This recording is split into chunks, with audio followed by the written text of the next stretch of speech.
अपनी कविताओं को शुरू करने से पहले मैं परम पूज्य बाबा साहब जी को नमन करती हूँ बाबा साहब जी के वैचारिक गुरु बुद्ध फुले कबीर साहब जी को, जिनकी विचारधारा पर चलकर बाबा साहब जी ने हमें इतना बड़ा संविधान दिया और हम महिलाओं को मुक्ति दिलाने के लिए हिंदू कोड बिल जैसा संवैधानिक अधिकार दिया। मैं एक बार आप सभी का अभिवादन के तौर पर जय भीम, जय भीम, जय भीम, जय भीम। और आगाज मेरा हमेशा रहता है कि नाम लेके भीम का मैं जोश से भर जाती हूँ। ये पंक्तियां मुझ में जोश बनने का काम करती हैं, आप में भी करेंगी कि नाम लेके भीम का मैं जोश से भर जाती हूँ और नहीं किसी से डरती हूँ, फिर और निडर हो जाती हूँ, हो जाती हूँ। और ये निडरता मुझे मिली है शिक्षा की दूध पी करके, शिक्षा के माध्यम से, शिक्षा की ताकत से, लेखनी की ताकत से। मैं पुनः नमन करती हूँ उन सभी महापुरुषों को जिन्होंने त्याग, बलिदान, संघर्ष की बदौलत हमें ये जिंदगी दी कि आज मैं यहाँ पर इस रूप में खड़ी हूँ और मेरे समक्ष हमारे सभी बहुजन साथी इस कार्यक्रम की शोभा बढ़ा रहे हैं। मैं आगे क्या कहना चाहूँ, उससे पहले इतने अच्छे कविताओं के माध्यम से इतनी सारी विचारधारा यहाँ प्रेषित की गई, लेकिन आज का जो कार्यक्रम है सिर्फ हमारे लिए जय भीम बोलने से ही काम चलाने वाला नहीं है।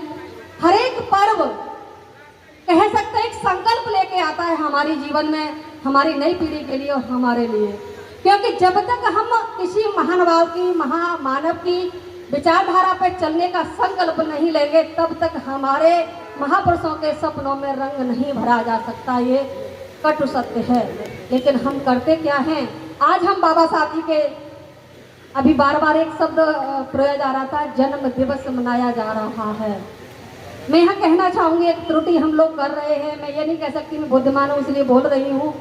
जन्म दिवस का मतलब होता है कि कोई भी महामानव सशरीर इस दुनिया में अगर वो इस समय जीवित हैं तब जन्म दिवस मनाया जाता है। लेकिन कोई महामानव इस दुनिया से रुखसत कर जाते हैं तब हम उनकी जन्म जयंती मनाते हैं, न कि जन्म दिवस। तो बाबा साहब जी की इस पावन जन्म जयंती के अवसर पर मैं कवयित्री सुनीता बौद्ध आप सभी को बहुत सारी शुभकामनाएं, बधाइयाँ प्रेषित करती हूँ और कहना चाहती हूँ कि हैं इतने एहसान भीम के कैसे मैं गुणगान करूँ, हैं इतने एहसान भीम के कैसे मैं गुणगान करूँ। हर सांस ऋणी हो जाती है जब भी उनका ध्यान धरूँ, हर सांस ऋणी हो जाती है जब भी उनका ध्यान धरूँ। और मैं अपना वक्तव्य शुरू करती हूँ क्योंकि हम भारत की सभी वर्ग की माँ बहनें आज बाबा साहब की कर्जदार हैं, चाहे हम माने या ना माने। लेकिन आज संकल्प भी होना चाहिए कि हम बाबा साहब को अपना आइकॉन क्यों नहीं बना पाए। इसका एक ही कारण है, क्योंकि हमने बाबा साहब को सिर्फ जाना नहीं, सिर्फ माना। और दो चीजें होती हैं, बाबा साहब जी को जानना और बाबा साहब जी को मानना। हमने बाबा साहब जी को माना और उनके समक्ष हमने पूजा करना शुरू कर दिया, अगरबत्ती लगाना शुरू कर दिया। लेकिन आज संकल्प ये कहता है, आज का दिन ये संकल्प लेने के लिए हमें प्रेरित करता है कि हमें दृढ़ संकल्पित होकर लौटना है कि हम बाबा साहब की पूजा न करें, हम बाबा साहब की विचारधारा को अपने जहन में उतारें। ये बहुत जरूरी है। मेरे समक्ष मेरी बेटियां बैठी हुई हैं, मैं आपको बहुत बहुत साधुवाद इसलिए देना चाहती हूँ क्योंकि आप बहुत कम उम्र में अपने महापुरुषों की विचारधारा को जानने के लिए घर से निकल पड़ी हैं। और मैं यहीं से बात शुरू करती हूँ कि बाबा साहब जी के संवैधानिक अधिकार से दूर हम भारत की बेटियों की क्या हालत थी। भैया चाय कॉफी वालों से मुझे थोड़ा आग्रह करना पड़ेगा, वैसे आपसे कुछ गुस्से में नहीं कहूँगी क्योंकि हो सकता है आप अगले प्राइम मिनिस्टर हो, तो प्लीज जोरदार ताली, जोरदार ताली। प्राथमिक शिक्षिका होने के नाते हमें एक चीज और सिखाई जाती है कि हम परिवेश तैयार करके अपना शिक्षण कार्य शुरू करें। तो मुझे ऐसा लग रहा है कि परिवेश बनाने की जरूरत है और मैं अपने आप को प्राइमरी की प्रोफेसर मान के चलती हूँ। तो कभी कभी क्या होता है कि विद्यालय में हमें परिवेश तैयार करना पड़ता है। उद्दंडी बच्चे कुछ लाइन में इधर से उधर जाते आते दिखते हैं, तो उनसे हम कहते हैं कि भाई सुनो, आपको कुछ सुनाना पड़ेगा या आपसे कुछ पूछना पड़ेगा, तब ये माहौल क्रिएट हो पाएगा, आप हमारी बात तब सुन पाएंगे। तो एक बार क्या हुआ, हमारे यहाँ प्रार्थना स्थल पर बच्चे बैठे हुए थे और वो बच्चे सभी प्रार्थना में मगन थे। एक बच्चा लेट आया तो हमने उससे पूछ लिया, भैया लेट कैसे हो गया? बोला मैडम क्या बताएं, हम लेट है गए। मैंने कि क्यों लेट हो गए? हाँ, मैडम मम्मी पापा में लड़ाई हो रही थी। तो मैंने कहा आप कैसे लेट हो गए? वो मैडम मेरा जूता नहीं मिल रहा था, एक जूता मम्मी के हाथ में था, एक जूता पापा के हाथ में, और लेट हो गए। बहुत अच्छे। तो बच्चे के लिए हमें प्रवेश तैयार करना पड़ा। तब एक बात निकल के आई कि बच्चे को पता है कि एक जूता मम्मी के हाथ में था, एक पापा के हाथ में था। यानी बच्चा इनडायरेक्ट वे में क्या कहना चाह रहा था आप समझ रहे होंगे। मैं आगे बढ़ना चाहती हूँ। मेरा उद्देश्य, मेरी लेखनी का उद्देश्य सिर्फ और सिर्फ समाज में संदेश जाना है, हंसाना मुझे नहीं आता। बहुत बढ़िया, बहुत बढ़िया। तो मैं शुरू वहां से करती हूँ। मैं देख रही थी हिमा दास जी 5-5 गोल्ड मेडल जीत रही थी और मेरे समक्ष बाबा साहब जी का संवैधानिक अधिकार हिंदू कोड बिल चल रहा था। मैं उस समय सो नहीं पा रही थी, कई बार मैंने आंसू लुढ़काए और उस वक्त मैंने एक रचना लिखी। आप लोगों के सहयोग प्यार सानिध्य में पढ़ना चाहूंगी कि माना जाता रहा सदी से बस नारी है पैर की जूती।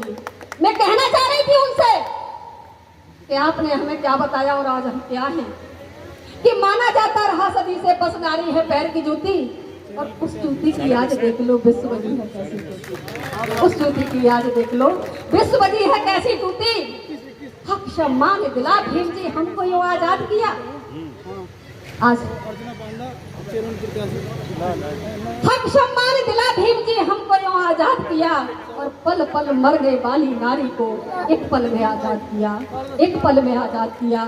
फिर मैंने लिखा कि न बनता हिंदू कोड बिल तो पल पल मरती भारतीय नारियां। मैं उस समाज में भी उन महिलाओं के बीच में जाकर के भी बात करती हूँ जो अपने को कहती है कि हम पढ़े लिखे, वो शिक्षा के अधिकार से अच्छे पदों पर आसीन हैं। अगर उनसे बात कर ली जाए what is Hindu code bill, what is Hindu code bill, तो कहती मैडम जी का बीमारी है, ऐसे खुजलाने लगती है। बड़ी शर्म आती है मुझे उस वक्त। मैं उन्हें सिर्फ और सिर्फ साक्षर कहना चाहती हूँ कि शिक्षित वो होता है जो तर्क करना जानता है। हमारी माँ बहनों को, बेटियों के सारे व्रत त्योहार पता होते हैं लेकिन अपना संवैधानिक अधिकार पता नहीं होता। तब मैंने आगे लिखा कि न बनता हिंदू कोड बिल तो पल पल मरती भारतीय नारियां और बन देवदासी हर पल मरती। अज अवन से अमर छा रही बेटियां, अज अवन से अमर छा रही बेटियां, कि भीम जी आपके आने से चौर हमारा मान बढ़ा। एक ऐसा समय भी था कि भीम जी आपके आने से चौर हमारा मान बढ़ा और जीने तक का हक नहीं था। आज विश्व में तीरथ मान गड़ा, आज विश्व में तीरथ मान गड़ा, कि है इतने एहसान भीम के कैसे मैं गुणगान करूं। मैं भावुक हो जाती हूँ कभी कभी कि है इतने एहसान भीम के कैसे मैं गुणगान करूं। हर सांस ऋणी हो जाती है जब भी उनका ध्यान धरूं, जब भी उनका ध्यान धरूं। वाकई में मैं कर्जदार हूँ, आप सभी कर्जदार हैं। तो मेरी माँ बहनों से बस एक ही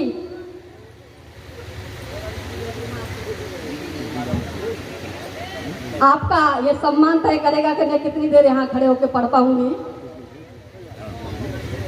आगे मैं बढ़ना चाहती हूँ। आज हम आबो हवा देख रहे हैं। हम बाबा साहब जी के 3 वचनों की बात तो करते हैं। हम बाबा साहब की आज जय जयकार तो करेंगे, क्या बाबा साहब जी के 3 वचनों पर हम कल तक चल पाएंगे? ये सोचने का विषय है। मैं कहना चाहती हूँ हम करते क्या है कि बस एक शाम हमको याद आई भीम की। वाह क्या बात है, जोरदार तालियां।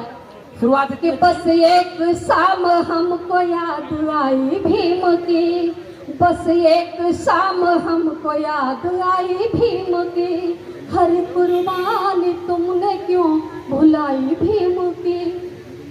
एहसान फरामोश होके चूर हम हुए, सोचा नहीं कि कर ले कुछ पढ़ाई भीम की, पढ़ाई भीम की। क्या बात है, बहुत सुंदर, बहुत सुंदर, बहुत सुंदर, भीम की। बहुत जोरदार। जब तक हम बाबा साहब जी को पढ़ेंगे नहीं और उनके 3 वचनों पर नहीं चलेंगे कि बिना तेरे वचन बाबा के गुजारा हो नहीं सकता।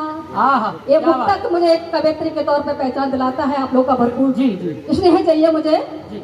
कि बिना तेरे वचन बाबा के गुजारा हो नहीं सकता, भीम के बिन नजारों के नजारा हो नहीं सकता। नजारा क्या? संविधान।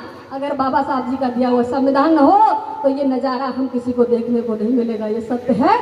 कि बिना तेरे बचन बाबा के गुजारा हो नहीं सकता, भीम के बिन नजारों के नजारा हो नहीं सकता। मुझे अपना कहो चाहे मुझे तुम गैर कह देना। अग्रिम पंक्ति कि मुझे अपना कहो चाहे मुझे तुम गैर कह देना, जो बाबा भीम का नहीं हमारा हो नहीं सकता, जो बाबा भीम का नहीं हमारा हो नहीं सकता, हमारा हो नहीं सकता। हमारा हो नहीं सकता का मतलब वो मुंह से जय भीम तो बोलेगा, लेकिन बाबा साहब की विचारधारा पर चलने के लिए आपकी भी टांग पीछे रहेगा। सब बेकार की चीजें हैं, कड़वी सच्चाई है मैडम। मैं आगे पढ़ना चाहती हूँ। आज पता नहीं क्यों भावुकता में मेरा गला काम नहीं कर रहा, लेकिन मैं पढ़ना चाहूंगी। बहुत अच्छा, बहुत अच्छा गाया। एक बार जोरदार तालियां सुनीता जी के लिए, इतना अच्छा काव्य पाठ। समाज की ये कड़वी सच्चाई। बुलंदशहर की जमी मुझे वाकई में भरपूर इसने दे रही हो, मैं कभी नहीं भूल पाऊंगी। जिस शहर में जहाँ जहाँ जाती हूँ वहाँ का नज़ारा मेरी आंखों में हमेशा गूंजता रहता है, हमेशा चलता रहता है। जी जी, और ये तो बुलंदशहर के लोग बड़े। और अभी हमने खूब हंसा, खूब गुनगुनाया, लेकिन आज मैं इस काव्यमयी संध्या, काव्यमयी महफिल की तरफ से एक ऐसा काव्यात्मक आलेख प्रस्तुत करना चाहूंगी जहां हम लोगों पर आरोप लगा दिया जाता है। मुझसे अक्सर करके कहा जाता है कि मैडम दिन में नौकरी करती हो, रात में कवि सम्मेलन करती हो, समय मिलता है तो गांव में भी चली जाती हो, पागल पागल तो नहीं हो गई हो। तो मैं उनसे कहना चाहती हूँ वाकई नहीं मैं पागल हो गई हूँ। मैं उनसे कहना चाहती हूँ मैं कैसी पागल हूँ आपको बताऊं। एक बार एक कुत्ते और मुर्गे में आपस में तू मैं हो रही थी। कुत्ते और मुर्गे में तू मैं और एक कुत्ता बोला, अरे नालायक मुर्गे, रोज 4 बजे जग के टिटियाता है, इन लोगों को क्यों जगाने का काम करता है, ये जगेंगे तो खुद ही जग जाएंगे, ये तो सोत होने रहे हैं, ये सोने का बहाना कर रहे हैं। मुर्गे ने कहा कि भैया बात तो तेरी सही है, भले ही मैं इनको जगाता हूँ और इसके बदले में कल मुझे फ्राई करके ये लोग ही खा जाते हैं, लेकिन मैं कहना चाहता हूँ कि भले ही मुझे कर काट के खा जाए, मेरी बात को न माने, लेकिन मेरे मरने के बाद कोई ये नहीं कहता कि तू कुत्ते की मौत मर। बहुत सुंदर, बहुत बढ़िया। और उस पंक्ति में अपने आप को खड़ा करके मैं गर्व का अनुभव महसूस करती हूँ कि उम्र के इस पड़ाव पर आकर के मुझे बाबा साहब जी और हमारे महापुरुषों के बारे में थोड़ा सा ज्ञान प्राप्त होने लगा, थोड़ी सी जानकारियां मिलने लगी, तो लगने लगा कि हमारा जीवन वाकई में बेकार चला गया।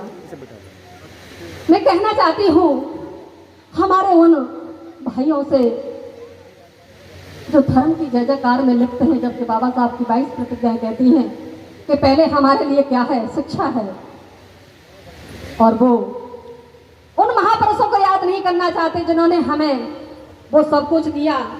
मैं खास करके ओबीसी भाइयों से कहना चाहती हूँ कि आपने कभी जगदेव बाबू कुशवाहा पढ़े, कि आपने कभी ललई सिंह बौद्ध पढ़े, कि आपने कभी बीपी मंडल पढ़े। आज मैं बीपी मंडल जी की स्मृति को नमन करना चाहती हूँ। आज उनकी स्मृति दिवस है बीपी मंडल जी का, और ज्योतिबा फुले जी 11 अप्रैल को उनकी जन्म जयंती थी, मैं उनको भी नमन करती हूँ। लेकिन हमारे ओबीसी भाइयों को सब कुछ पता है, लेकिन अपने संवैधानिक अधिकार आर्टिकल 340 नहीं पता है। उनका काम क्या है, क्या करते हैं कि पिला दो धर्म की घुट्टी, कभी अधिकार न मांगेंगे। उनका काम है, क्या बात, बहुत अच्छी। कि पिला दो धर्म की घुट्टी, कभी अधिकार न मांगेंगे, ओढ़ कर लेटे हैं चादर, न सोए हैं न जागेंगे। बहुत अच्छे, बहुत अच्छे जी, बहुत अच्छे। बाप दादाओं के इनके, बाप दादाओं ने इनके त्याग संघर्ष किए कितने, पढ़े इतिहास नहीं सच्चा, बात प्रज्ञा की न मानेंगे। पढ़े इतिहास नहीं सच्चा, बात प्रज्ञा की न मानेंगे, बात प्रज्ञा की न मानेंगे। और आज ये लोकतंत्र की युग है, लेकिन क्या हमारा सामाजिक लोकतंत्र लागू हुआ है? क्या हम सामाजिक लोकतंत्र में जी रहे हैं? शायद नहीं। क्यों? क्यों नहीं जी रहे? क्योंकि धर्म बैठ जाए जब कुर्सी। इस मुक्त पर थोड़ा आप कैसे चाहिए, पता नहीं क्यों गला काम नहीं कर रहा है, या तो आपके प्रेम में इतना डूब गया कि गला निकलना ही नहीं चाहता बाहर को, कि पिला दो चला गया। कि धर्म बैठ जाए जब कुर्सी, शिक्षा गलियों में डोलेगी। धर्म बैठ जाए जब कुर्सी, शिक्षा गलियों में डोलेगी। बेरोजगारी और भुखमरी सिर चढ़कर फिर बोलेगी। बेरोजगारी और भुखमरी सिर चढ़कर फिर बोलेगी। और यही हो रहा है, क्योंकि सत्ता पर कौन आसीन है? धर्म। मुझसे भी कहा जाता है कि मैडम आप संविधान बहुत अच्छा पढ़ती हैं, मैडम आप ओज बहुत अच्छा पढ़ती हैं, आप क्यों मिशन के चक्कर में पड़ गई हैं? तब मुझसे मुझे एक वाक़या याद आता है, मैं उनसे कहना चाहती हूँ कि एक बार रामधारी सिंह दिनकर और नेहरू जी सीढ़ियों पर चढ़ रहे थे। अचानक से नेहरू जी का पैर फिसला और वो गिरते गिरते बचे। रामधारी सिंह दिनकर ने उनके कंधे पर हाथ रखा और कहा कि कोई बात नहीं नेहरू जी, जब जब राजनीति लड़खड़ाती है कलम उसको सहारा देती है। तो ये कलमकारों का काम है कि जब जब सत्ता लड़खड़ाए, जब जब सामाजिक अनैतिकता का काम चल रहा हो, हम कलमकार क्या करें? अपनी कलम से यथार्थ को लिखने का काम करें। लेकिन कुछ ऐसे भी कवि हैं जो दरबारी बन करके आज फिर भी क्या कहते हैं, मुझे बताने की जरूरत नहीं है। तब मैंने एक मुक्तक लिखा कि कसीदों से कढ़ी कविता पढ़ूं मैं क्यों सियासत की। ओह बहुत अच्छे, बहुत बढ़िया। कसीदों से कढ़ी कविता पढ़ूं मैं क्यों सियासत की।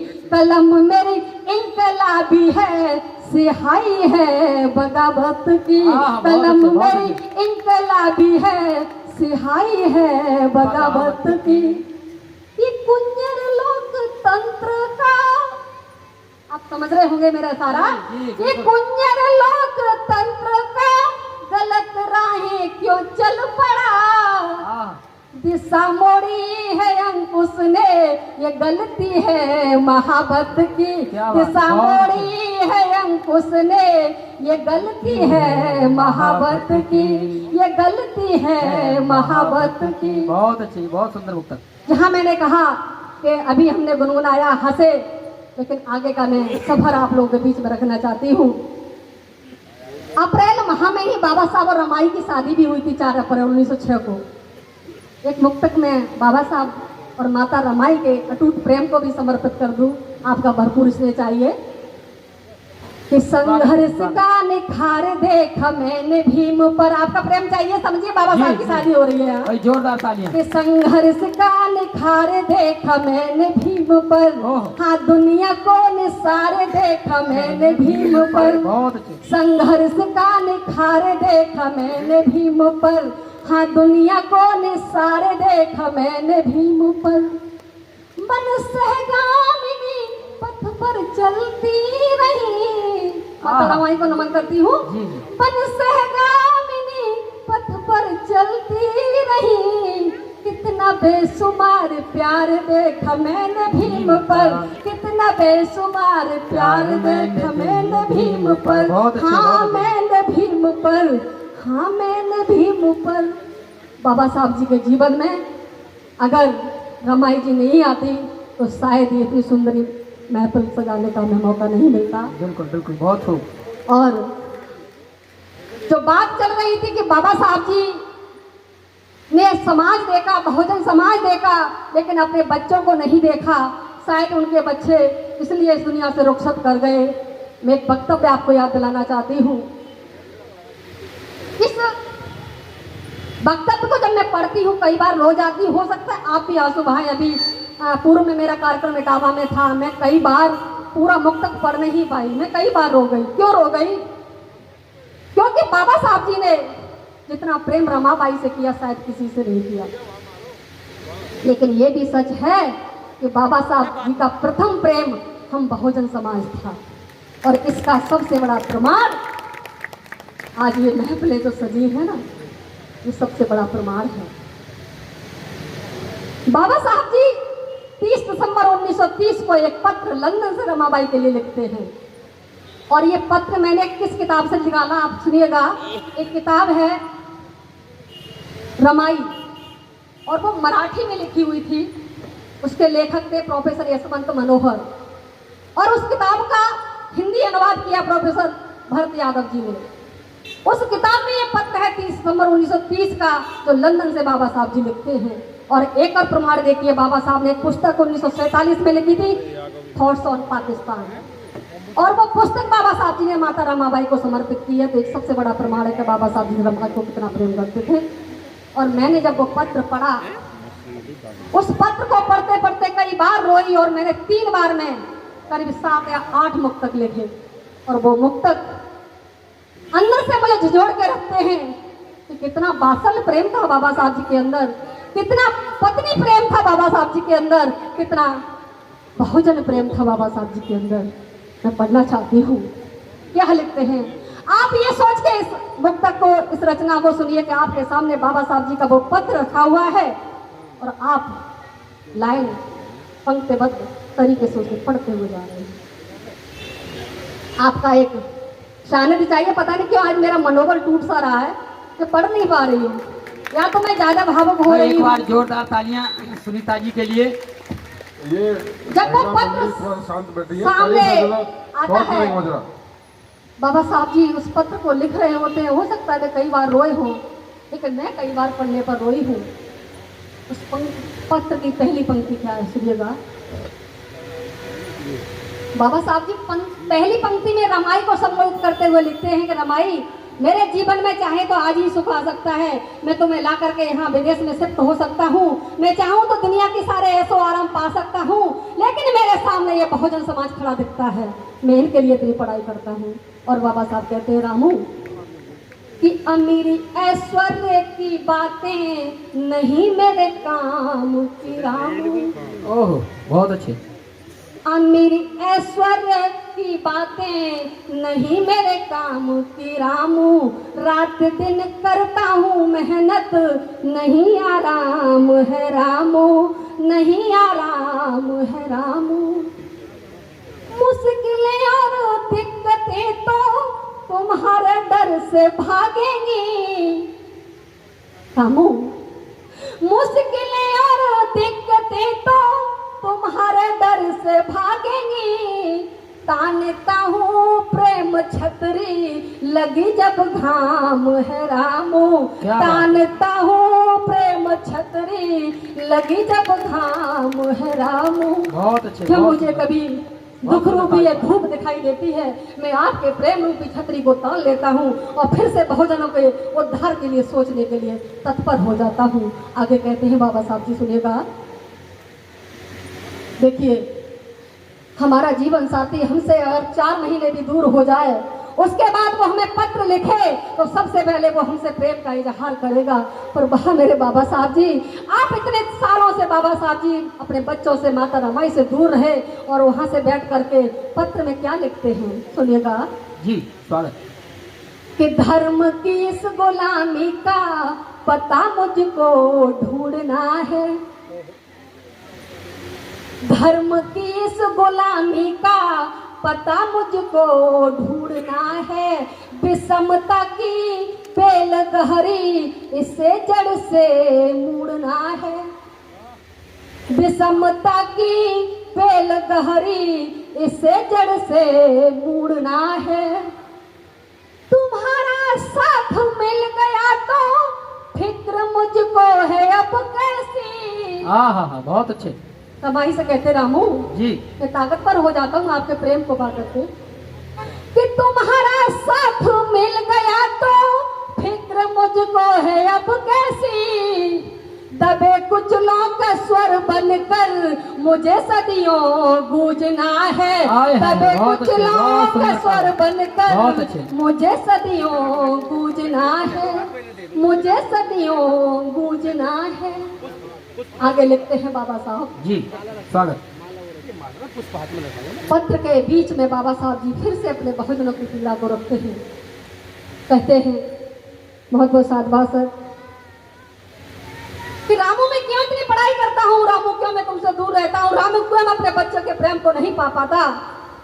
कि पीड़ा के पहाड़ तले हजारों साल दबा बहुजन। आप बहुत अच्छा सुन रहे हैं, वाकई में मैं नमन करती हूँ आपकी श्रवणता को। कि पीड़ा के पहाड़ तले हजारों साल दबा बहुजन, अपनी बौद्धिक क्षमता से किया करता रहा जतन। जितनी मुझ में ताकत है उससे ज्यादा कहीं मैं बहुजनों के उद्धार के लिए काम करता हूँ। कि अपनी बौद्धिक क्षमता से किया करता रहा जतन। ओह और ये अग्रिम पंक्ति आपको जरूर रुला देगी, ये मैं दावे के साथ कहती हूँ। कि निर्दयी नहीं हूँ मैं रमा, मेरे अंदर भी दिल है, आपसे प्रेम करना चाहता है। मेरे अंदर भी पिता का दिल धड़कता है जो अपने बच्चों को प्रेम करना चाहता है। लेकिन रामू, तो बहुजन समाज मेरे लिए पहले है।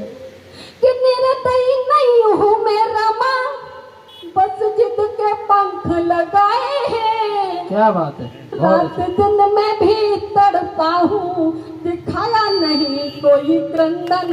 रात दिन में भी तड़पा हूँ, दिखाया नहीं कोई क्रंदन।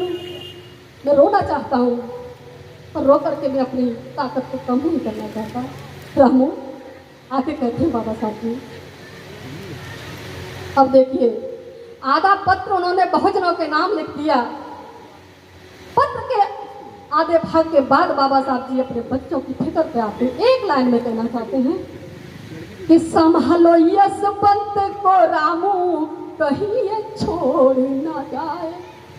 लोग हमसे कहते हैं बहुत अच्छे कि बाबा साहब ने हमारे लिए क्या किया। हमसे कहते हैं कि अरे पागल हो, समाज में जाकर के अपने बच्चों को क्या करोगी, बच्चे तो अकेले रह जाते हैं। अरे इस बाबा साहब जी के मार्ग पर चल करके हम बाबा साहब जी के कर्ज को नहीं चुका सकते, लेकिन अगर हम लेखनी के माध्यम से शायद आप में बाबा साहब जी का इतिहास बढ़ते चले जाएं, कई पीढ़ी को तैयार करके चले जाएं, या मेरे बच्चे कुर्बान हो जाए तो मुझे कोई हक नहीं है। मैं आगे बढ़ना चाहती हूँ कि संभालो यश पंत को रामू, कहीं ये छोड़ ना जाए। हमारे नैनों पले सपने, कहीं ये तोड़ ना जाए। मैं पढ़ नहीं पाती हूँ पंक्तियों को। हमारे नैनों पले सपने, कहीं ये तोड़ ना जाए। कि ये कुर्बान 4 बच्चे, आज हम फिर भी जिंदा हैं। मैं जी रहा हूँ रामू बहुजनों के लिए। कि ये कुर्बान 4 बच्चे, आज हम फिर भी जिंदा हैं।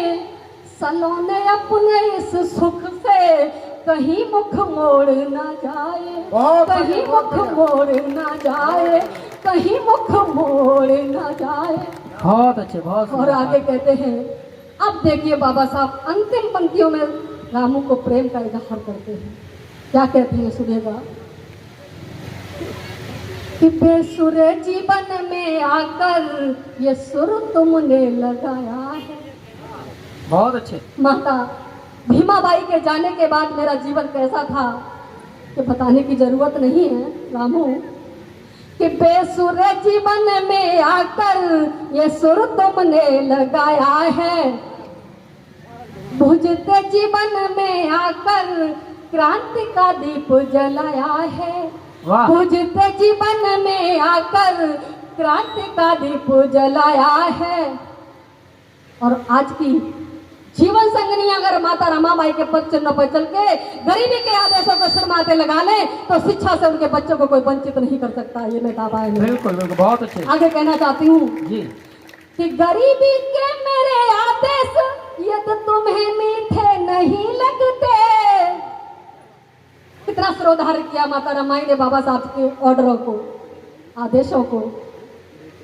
क्या इतिहास है, जब हम पढ़ते हैं तो लोग उठते हैं, बिलख उठते हैं कि गरीबी के मेरे आदेश यदि तुम्हें मीठे नहीं लगते।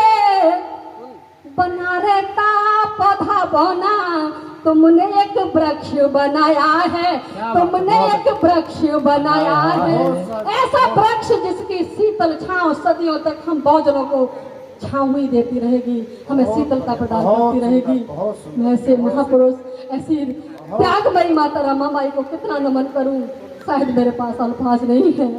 और आके बाबा साहब जी कहना चाहते हैं, ये पत्र यही खत्म हो जाता है बाबा साहब जी। अब हमें कहने की कोई गुंजाइश है कि बाबा साहब जी ने अपने बच्चों से प्रेम नहीं किया? क्या गुंजाइश है कि बाबा साहब जी ने रमाई को प्रेम नहीं किया? आपने बहुत अच्छा सुना।